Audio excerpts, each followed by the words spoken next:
Lara Love Hardin, welcome to Heart of the Matter. Thank you so much for joining us. It's great to see you and meet you over this podcast. Your story is so incredible. I just want to read one part of the blurb that Oprah Winfrey wrote when she picked your book to be part of her book club. No one expects the police to knock on the door of the $1 million two-story home of the perfect cul-de-sac housewife. But soccer mom Lara Love Hardin had been hiding a shady secret.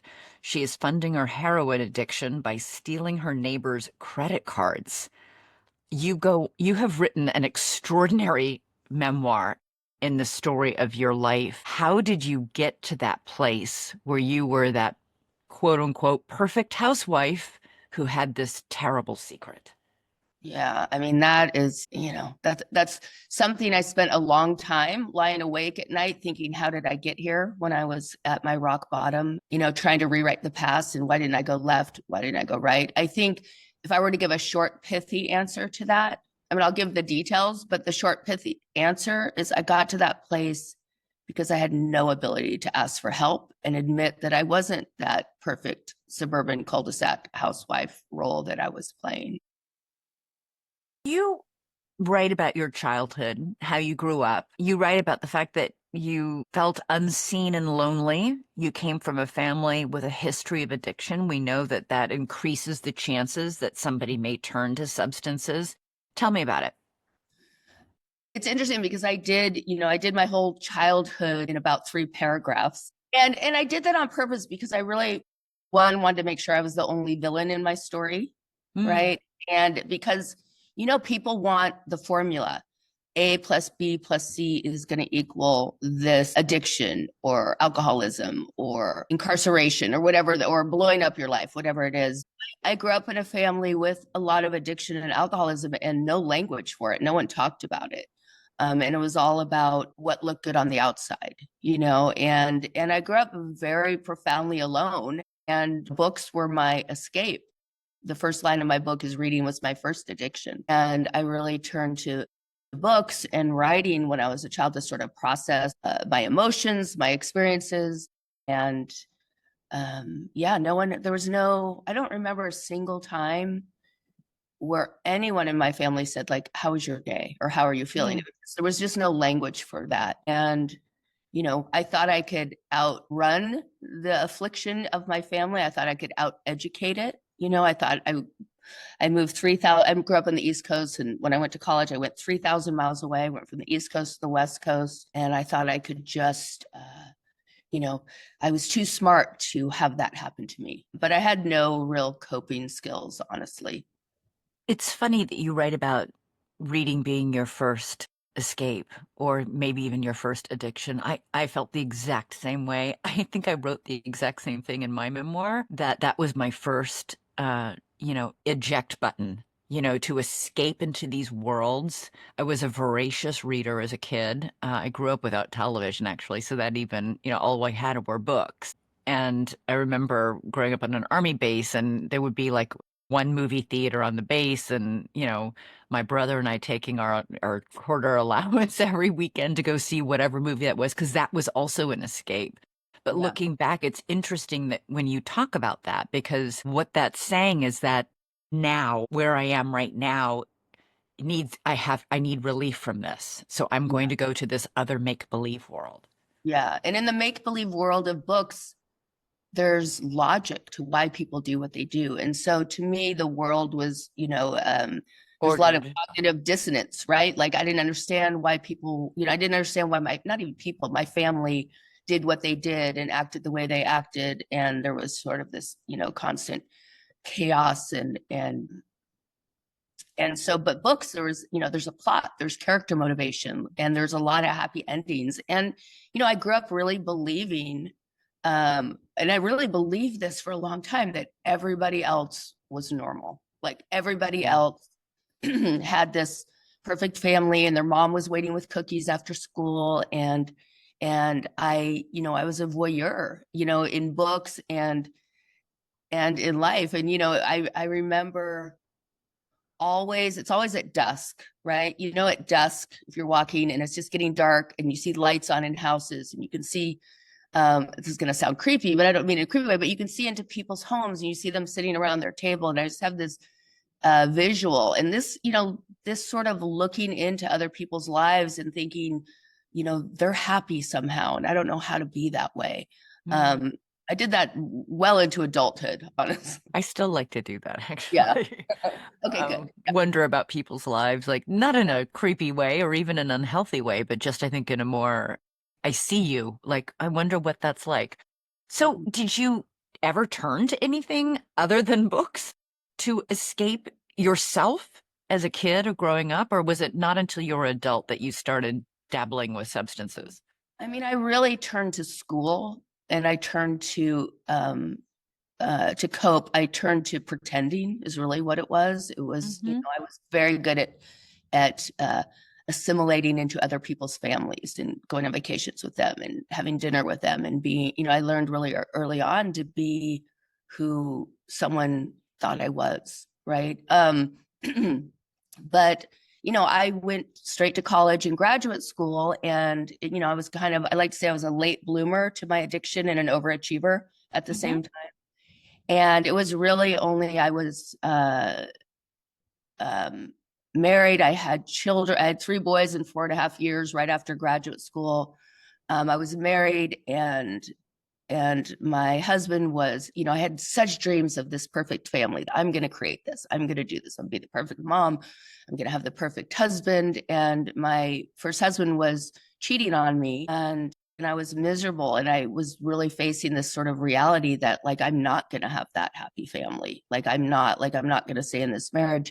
And I remember the first time I took, and this is before the opiate crisis was a crisis, and pain medication, Vicodin specifically, was handed out in sample packs. This is like mid 90s. And it was handed out in sample packs everywhere I went, or every childbirth. Here you go, or you have an earache, or here, try these. And so I remember so vividly the first time I took one pill, not for physical pain, for emotional pain.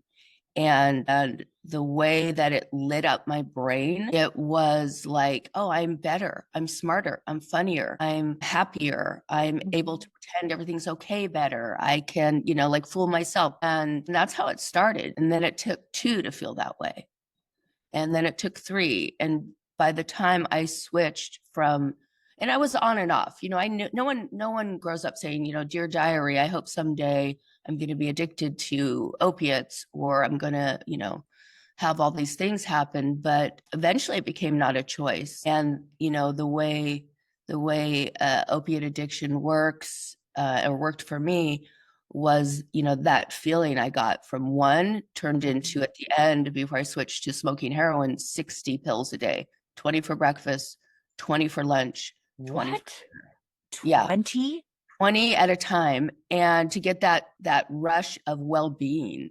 And I was highly functioning. It sounded like, it didn't make me, I wasn't asleep. I was like, yeah, let me volunteer at the private school, let me do, like, it was really, um I was really highly functioning. And I remember the first time I took like maybe 4 in a day, and I thought, oh my gosh, I have a problem. I need help.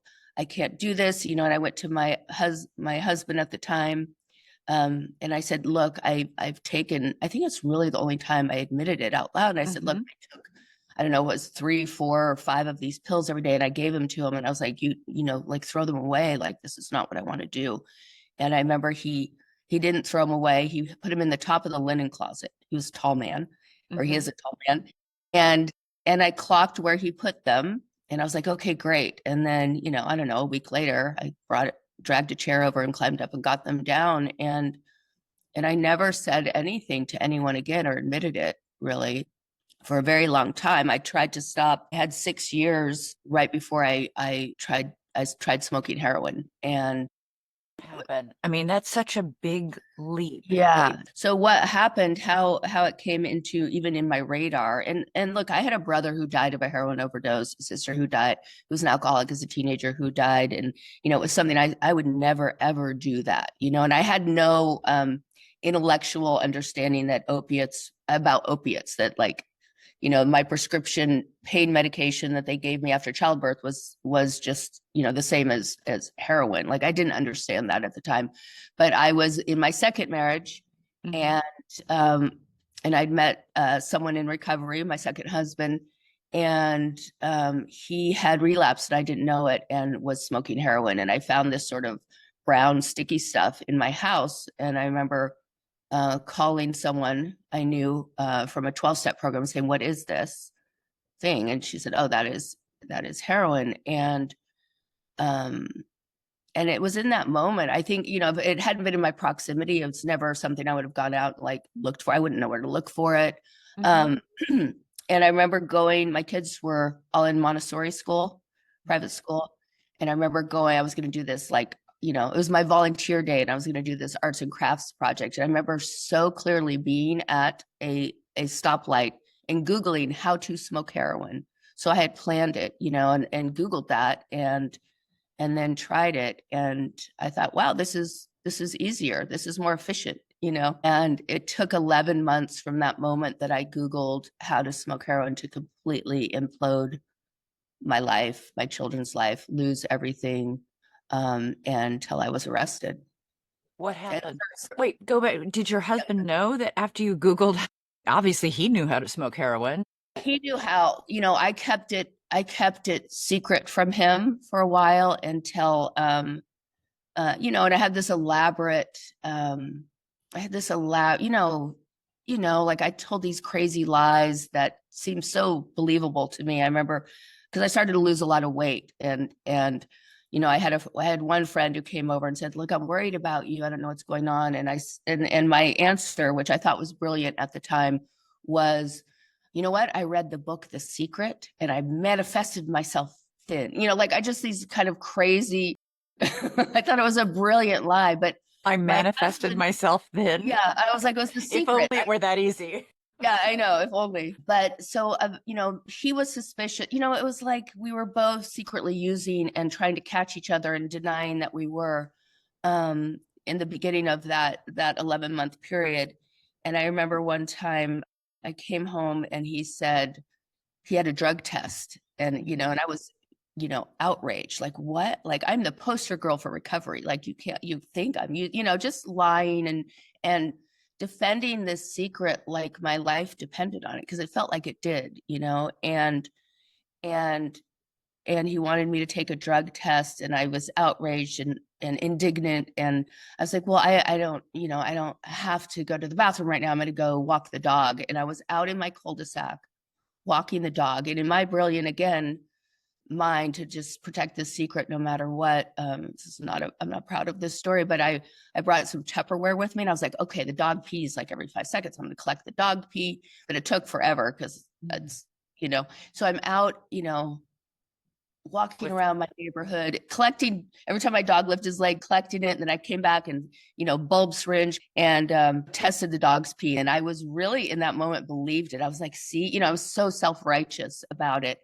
which is just crazy behavior. But I finally, we both admitted it and then we started using together. And that was up until the point we were both arrested. And so, you go from husband and wife to co-defendants. It's not good. It's not a good relationship. But as you I started think. to not go to work and my world got small and I started, again, not showing up, I was so invested in keeping the secret, and I was not leaving my room and not going to my business. And Doing what was your business? I owned a pet cemetery at the time, believe it or Oh, not. Yeah. I had okay. done real estate and then I owned a pet cemetery. And again, I had an MFA in writing, in creative writing. And that was really my love. And it's only when I'm not writing that I started to like that I didn't, that was really how I processed my internal world. And those two things can't coexist for me. Like, doing drugs and writing don't exist at the same time for me. So, books and writing kind of saved me again, which is jumping ahead in the story. But the money, I'd start not going to work. We weren't running the business. And my husband was a mortgage broker. And then I started stealing from, my friends in private school parking lots who would bring their kids into school, and we all leave our purses in the private school. And I would just reach in and grab a credit card or some cash. And I knew right from wrong. Like I knew it was wrong. I knew it was against sort of my own moral compass and who I am Hmm. when I'm not in that state in active addiction. Hmm. And I had all these ways to justify it, right? Like, well, I'm actually not stealing from Deborah, I'm stealing from the credit card company and she can write it off. Like I had these sort of moral justifications. I don't have them now, but at the time, that's how I kind of like reconciled the fact because I knew this is not who I was and who I wanted to be. And I just could not stop and I could not admit it. And I could never ask for help. And I remember thinking, there's no way on earth I could spend 30 days away from my children. This was my Meaning go to rehab. go to rehab to get help. I wanted to stop. And it is so hard, I think, for people who have never been in it to reconcile, like, right from wrong. Why are you doing this? You love your children. Why can't you stop? And it's really hard for people to reconcile. Yes, I love my children. I would have thrown myself in front of a train to save any one of them or anybody's child at any moment, but I couldn't stop using drugs for them. Yeah. And it was really, thankfully, I was stopped, and some of us are people who have to learn things the hard way. And that was what I needed and a great gift looking back. It didn't feel like it at the time. But yeah, I just couldn't, it's like my very survival depended on it. Like I felt like I would die if I did not use. And so I kept saying, I'll fix it tomorrow. I'll figure it out tomorrow. I just have to get through today and then I'll get my life together and I'll stop and I'll go back to the, rebuild everything and fix everything. And then I just ran out of tomorrows. Did the other moms at the school suspect you were taking their credit cards? No, nobody ever did until it was. So how did the arrest happen?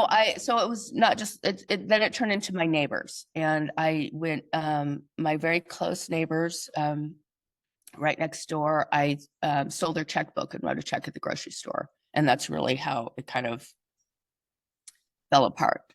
And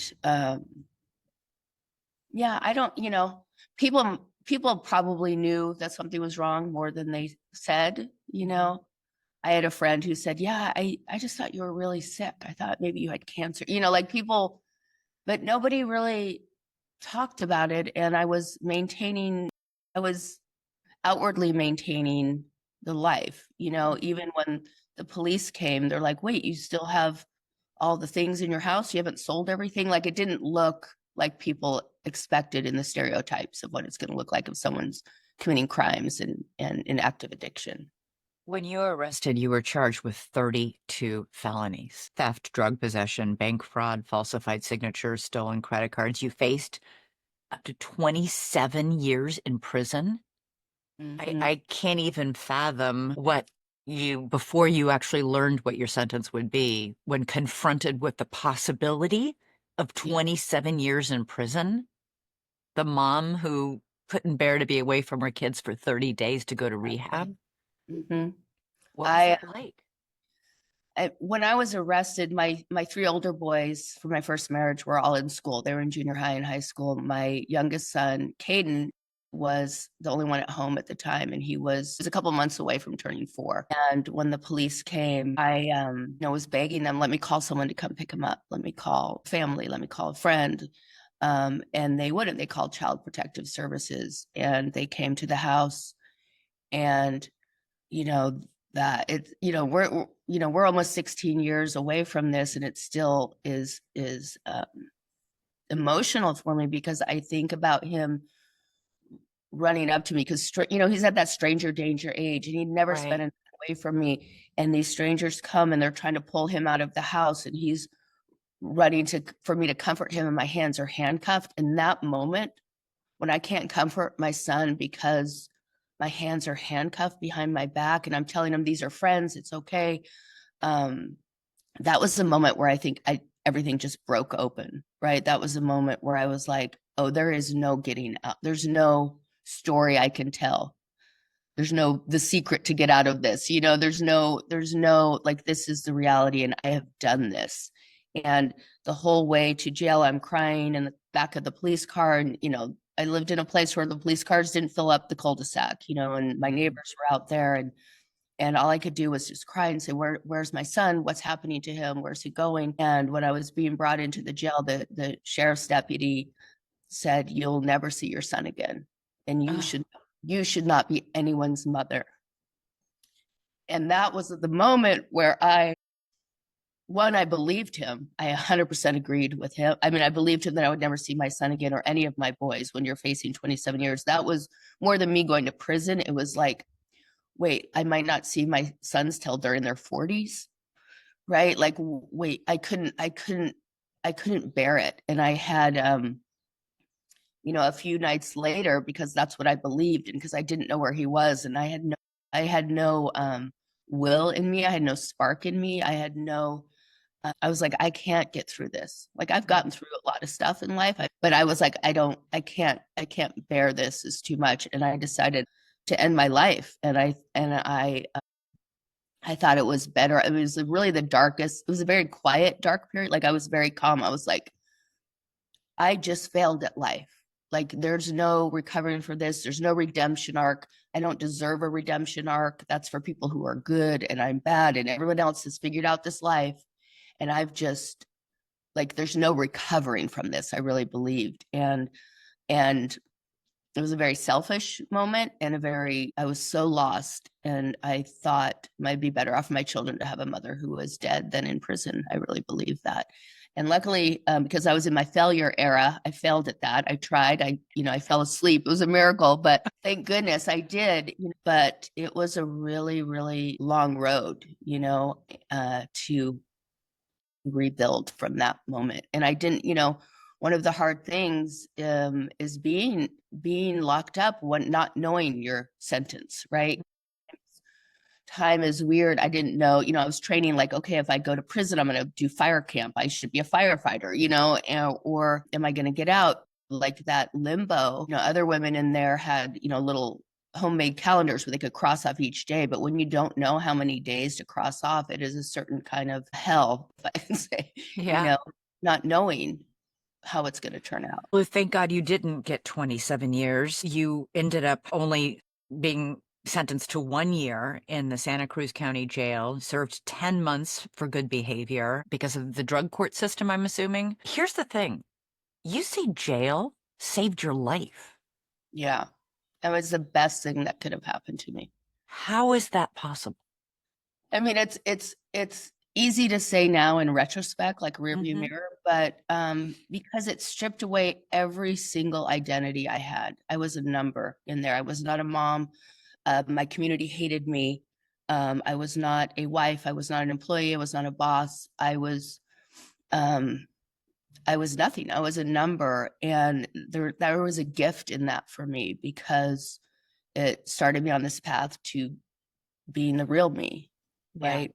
Who's not about the look good, who's not about playing roles, who's not about shape shifting to whoever I needed to be, depending on who I was with.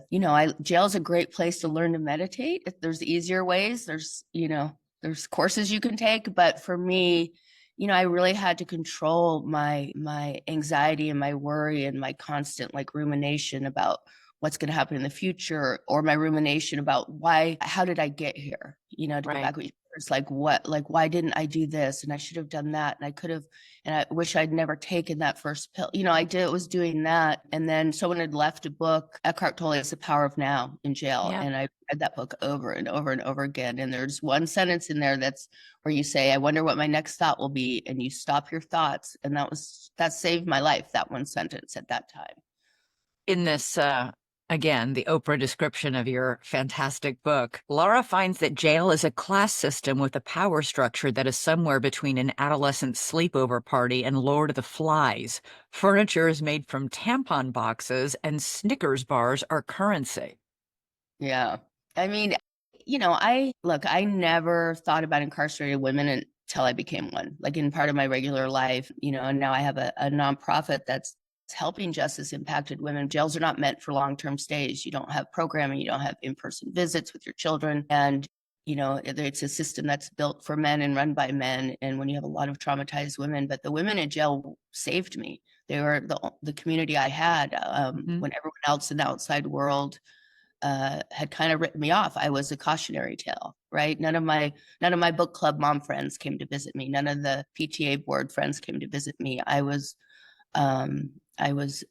shunned, and I was shunning myself, and there's a lot of creative women, like artists and designers, and there's a lot of it was like a big support. Detoxing in jail is not fun, and those women took care of me, and then I took care of the next women that came in, and one of the things to, the power structure is what it is. I think, anyone in a community, or you go through something together, you bond together and you form a family. And there's, I was young then compared to now, but my best friend in jail was 19. My oldest son was 17. There was Mm. a lot of young women. So in many ways I was the elder there, but I had not been out of jail my whole life. This was my first time. And so my ability to adapt and assimilate helped me there. But the main thing was, is I stopped using drugs in there, and I became me again. And I started writing because I had a master's degree in creative writing. I started writing again for the first time in over a decade.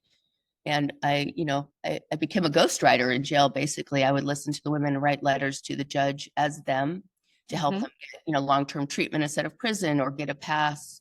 Um, and it was great to be writing again. But even more than that, I felt like I was doing good. Yeah. I was that was the beginning of over a decade-long quest to prove my goodness to the world. But I felt like I had value again at a time when I didn't have it out in the world, in all the courtrooms I was going to. You have started this nonprofit to help women who are getting out of jail. What was it like for you getting out of jail? How was that? You said none of the old pals of yours, the book club moms, ever came to visit you in jail. When you got out, was there any support system, anybody there to help you? I got out, I was jobless, homeless, carless, friendless, without my children. I had this ticking clock. I had a year to get my son back from Child Protective Services. And I had 10 months, I did 10 months in jail. So, and a lot of times, and it depends by state and county, women have a year, depending on the age of their child, to get their child back, but they're sentenced to 18 months, and it's just impossible. So I really did as much as I could. But when I was in there, we would have a goodbye party, right, for someone leaving. Hmm. Always left full of like hope and good intentions. I'm going to go back to school. I'm going to break up with my drug dealer boyfriend. I'm going to move home. I'm going to get a job. I'm never going to do drugs again. And then a week later, they would be rearrested and back in jail. And I remember thinking, oh my gosh, like how, like, and I'm not proud of this. I was like, how stupid are they? Why, how could they do this? I didn't understand. I didn't understand how they came back so soon until I got out and realized how easy it is to go back to jail, how everything is set up, these sort of barriers and obstacles for reentry, that how easy it is to go back to jail, never committing a crime again and never doing a drug again. It's still, you're walking this sort of crazy tightrope. I always say Hmm. it's like walking like a tightrope in high heels in a windstorm. That's what every day on probation feels like. So while I was in jail, I did this program called the Gemma program. And it was kind of a life skills, but it was like, I love to learn, I love school. And so we got to leave, and there were volunteers. And when I got out, I had no friends, but I would walk, and I had no car. And I remember walking to the Gemma program offices because I'd be like, oh, this is where people aren't going to judge me. You know, I, Hmm. I dyed my hair brown when I got out. I hid. It's super isolating. Even when I got my son back and he's like in first grade, if you think about it, like I couldn't really make friends because I didn't want to like reveal my past. And so, and another mom would be like, oh, my son loves hanging out with your son, Caden. We should have them together for a play date. And it would be this panic because I would be like, oh, that would be wonderful. But if you knew me, you might not want your son in my house or me in my, like it's very isolating. Right. So full of shame. I'm so full of shame. And it's so hard to do anything when you're full of shame. And so the program I have now is based on that original programming. I co-founded it, about a year before, started working on a year before the book came out because I knew I might have a little big microphone for a little bit. And it is programming while women are in custody, but it's 18 months with them after they get out because, I almost went back to jail because I didn't have transportation.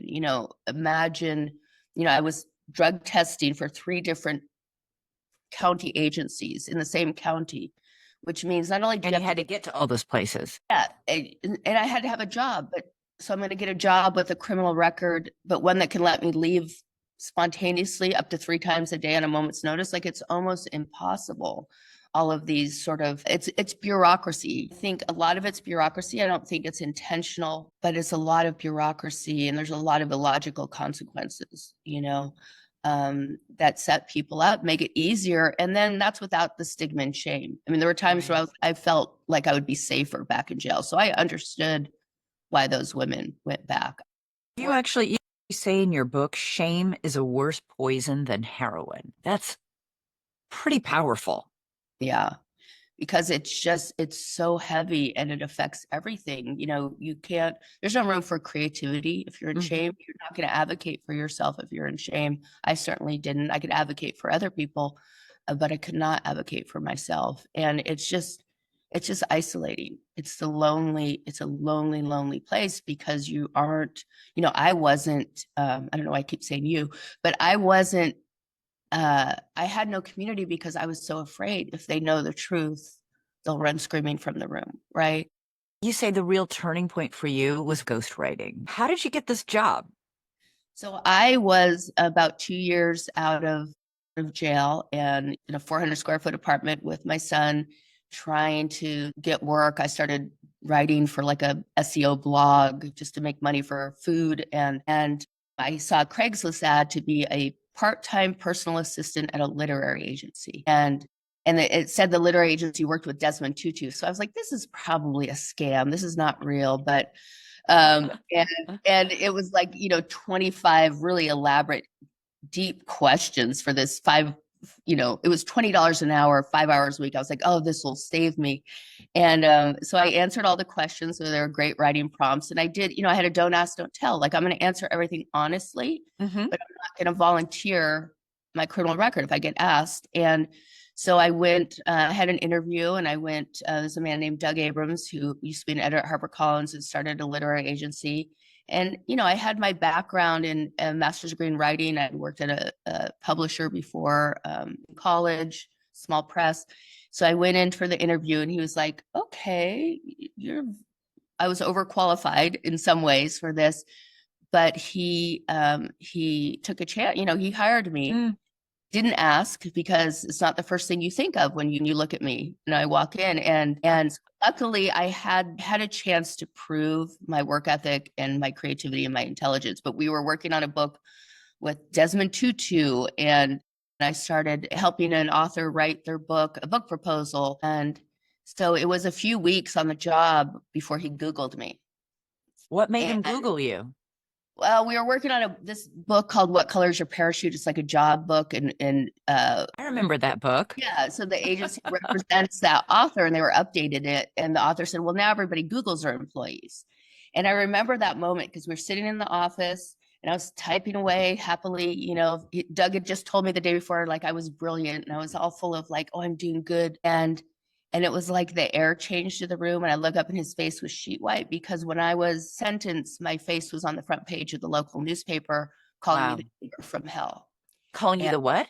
The neighbor from hell. So it said Aptos neighbor from hell sentence. And it was public humiliation for me, for my children. My son Ty was in junior high and he said everywhere he went that day, that newspaper was in every classroom. So he Googled me and saw that headline, and it was really this moment. He said, and he's so trusting and wonderful. And I was so, how do I explain it? I was so thrilled that someone trusted me that I never would have violated that trust, but I was, in his home and he had children and his wife is a doctor. And so he went sheet white and he said, go home and, come back tomorrow morning. I never checked your references, all this kind of hit him. And I went home and I said, I'm never going back there. Like, that was my dream job, working with books again and feeling that someone thinks I'm brilliant. Like someone thinks I'm so valuable. I'm doing good work in the world. And so it took everything I had. Probably the most courageous thing I've ever done is to go back that next day. And he said, look, I checked your references. And I got to walk my talk. I can't be working with Archbishop Desmond Tutu and not walk my talk. And it's like, maybe you don't handle the finances. And I was like, fair enough. So we did hire someone to do that. And then that was in 2011 when I left to start my own agency. In 12 years later, I was CEO. And wow. And, I started collaborative writing with a lot of amazing humans. I worked on the Book of Forgiving with Archbishop Desmond Tutu as his writer. I worked on Nelson Mandela's book. I worked with relationship therapists. I was neuroscientists, like and Stanford professors. And, it was like I was building my resume of goodness because I knew someday the truth would come out for the rest of Mhm. the world. None of our authors knew. Doug knew. No one else in my life knew. And I was like, someday the truth is going to come out about my past. And I had so much shame still for so long that I need my resume of goodness to defend my humanity. It's really this thing I was doing. Wow. And I was writing, New York Times bestsellers, and I was part of the team to work on the Book of Joy. So I went to India to meditate with the Dalai Lama, really afraid he's going to read my mind, right? I was like, He's oh, going to Google you. he's going to know I'm bad. I thought it was going to look in my soul and see I was bad. I carried that with me for so many years until finally I said the thing I was afraid. I was so ashamed of that newspaper headline.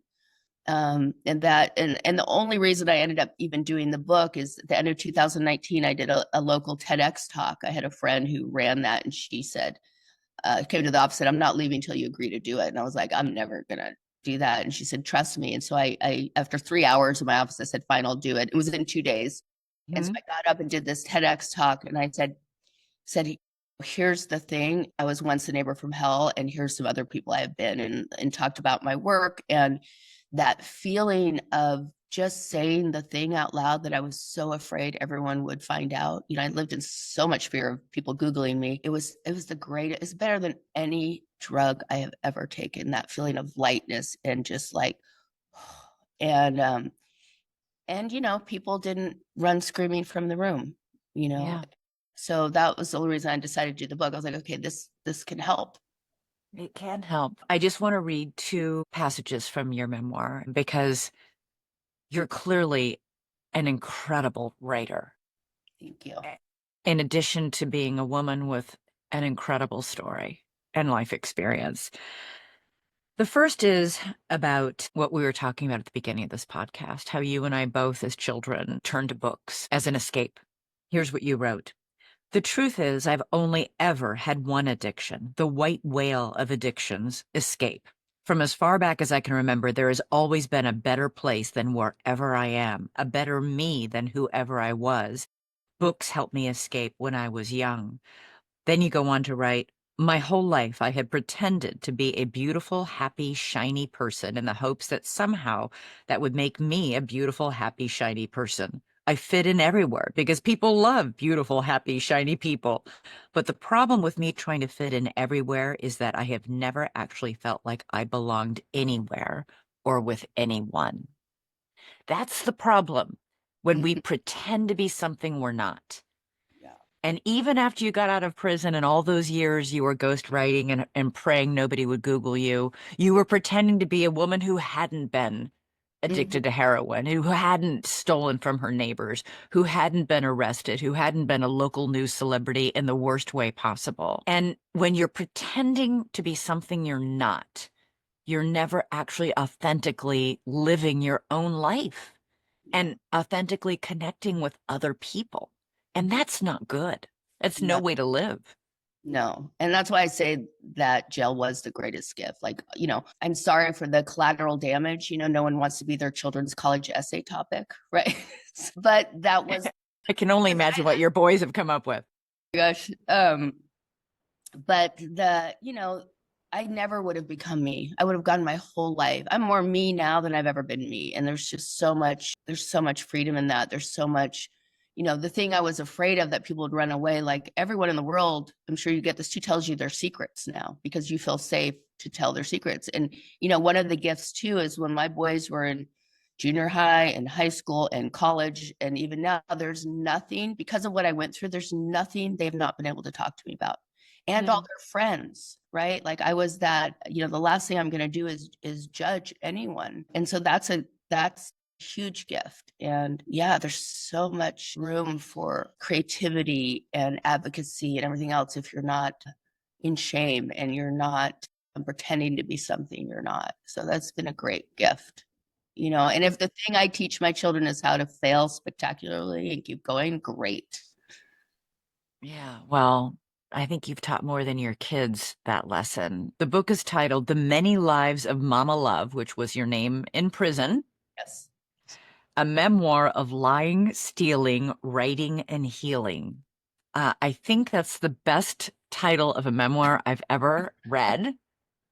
Thank And you. your story is just incredible. And no issues like now in recovery, solid recovery, no urge to take yourself out of the moment with a drink or a substance. Yeah, it's interesting because the healing part of that, it's hard to measure healing until you're Hmm. tested. Yeah. My memoir ended, and the Oprah thing happened, and then for the paperback, I did a bonus chapter. Simon Schuster asked me to do that because my 2024 came in hot. I could have titled the chapter "Death, Divorce, and Oprah" because it's bad things and good things that can test you, that make you uncomfortable. And it was this moment where I went through another divorce and betrayal, and I was like, why am I okay? And Hmm. it's because I've never gone through hard things with other people as support, letting other people support me and care for me. And that was a big lesson last year, since the book, since the from hardback to paperback. And I was like, wow, not once did I think of doing drugs. Wow. Once did it even cross my mind that that's a solution or a coping skill. It never even crossed my mind. Yeah, so it was 16 years on March 18th. And what a gift. Like, what, I have community now. I grew up in a family where no one talked about emotions. Now I have a feeling, and I have like 27 people I call and be like, what is this? I'm having this feeling. What is it? Why do I feel this way? Yeah, what is it? Let's So talk it out. yeah, which again is a gift because I think whatever that thing that afflicted my family, I'm very proud of stopping it. I come from a long line of women who kept secrets. Mm. And I have four boys, but I like to think that that legacy changed because of what I went through. You have to make the meaning out of the messiness. Well, the fact I'm the mom of two boys, and we spend a lot of time talking about our feelings. And sometimes it can be hard to hear, especially if they're feeling mad at me because I've done something really annoying or, I've hurt them somehow or done something wrong. But it's really an important life skill. I think Yeah, a lot of people, I don't know if it was a generational thing, but I don't remember talking about my feelings as a kid ever. yeah, I think that's why I read books to recognize, oh, that's what that character's feeling, to get that. I don't know. It's a really funny thing, and maybe we're better at it now, or maybe you and I are better at it because we've been through addiction hmm, and recovery, where recovery is all about recognizing, why did I drink? What was I looking to numb? Why yeah, did you do heroin and Percocet? What were you looking to numb and not feel and escape? And you yeah. can't really recover until you can recognize that and start to talk about all those things. And yeah, it's amazing because I think, I looking back now, sometimes I'm thinking like about my own villain origin story where I'm like, why did I take that pill? And I was like, I was depressed. No one talked about mental health. Maybe I Mhm. had postpartum depression. I don't know. Like, I don't know what it was, but that was the only tool I had to cope and make myself feel better. I have a lot of tools now. And my son Caden, my youngest, who was taken by Child Protective Services, he's now at UC San Diego. And it was really that moment I moved him into college and, moving him into the dorm. And I went to park my car and like really in, 12 years of shame, like, and, even building my resume of goodness and 6 New York Times bestsellers and this. It was only that moment when I moved him into the dorm where I was like, I exhaled from the Yeah. first moment of my arrest when he was taken because I was like, oh, we did it. So it was like that moment where I was like, it was the first time I was like, I'm proud of him, but I'm really proud of me, which is Good for like a you. big. Yeah. So, and I had to let my boys read my book. I never knew my mom's interior world, so they know all the stuff. That's a gift. Yeah, And it was a gift for me to get to talk to you. Thank you so much, Laura Love Hardin. You're amazing. Thank you so thank you. much. Thank you so much.